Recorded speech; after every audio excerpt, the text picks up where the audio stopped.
Hi hello welcome back again. Telugu cine నటుడు కోట శ్రీనివాసరావు గారు ఆదివారం తెల్లవారుజామున హైదరాబాద్లో తన నివాసంలో కన్నుమూశారు. విలక్షణ నటుడిగా పేరున్న కోట శ్రీనివాసరావు గారు నెగిటివ్ పాత్రలు, హాస్య పాత్రల నుంచి క్యారెక్టర్ ఆర్టిస్ట్ వరకు ఎందులోనైనా ఒదిగిపోయేవారని సినీ విశ్లేషకులు చెప్తారు. వయోభారంతో కొద్ది రోజులుగా అనారోగ్యంతో బాధపడుతున్న కోట శ్రీనివాసరావు గారు తన నివాసంలోనే చనిపోయారు. 4 దశాబ్దాలుగా సినీ ప్రయాణంలో ఎన్నో పాత్రలు పోషించిన కోట శ్రీనివాసరావు 750కి పైగా చిత్రాల్లో నటించారు. చిన్నప్పుడు డాక్టర్ కావాలనుకున్న కోట ఆ తర్వాత నాటకాల పట్ల ఆకర్షితులై నటన వైపు అడుగులు వేశారు.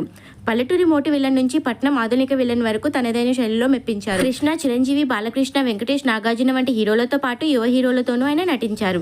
తెలుగుతో పాటు తమిళం, కన్నడం, మలయాళం, హిందీ సినిమాల్లో కూడా పనిచేశారు. ఆహన పెళ్ళంటి సినిమాలో పిసినారుగా ఆయన నటనకు ప్రశంసలొచ్చాయి.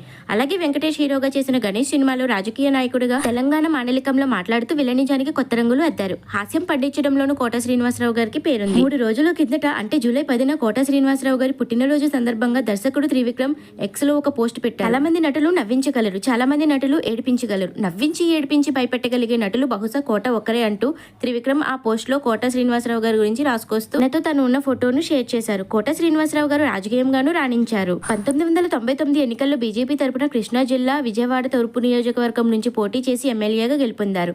నంది, సైమా వంటి ఎన్నో సినీ అవార్డులు అందుకున్నారు. 2015లో భారత ప్రభుత్వం నుంచి పద్మశ్రీ పురస్కారం కూడా అందుకున్నారు.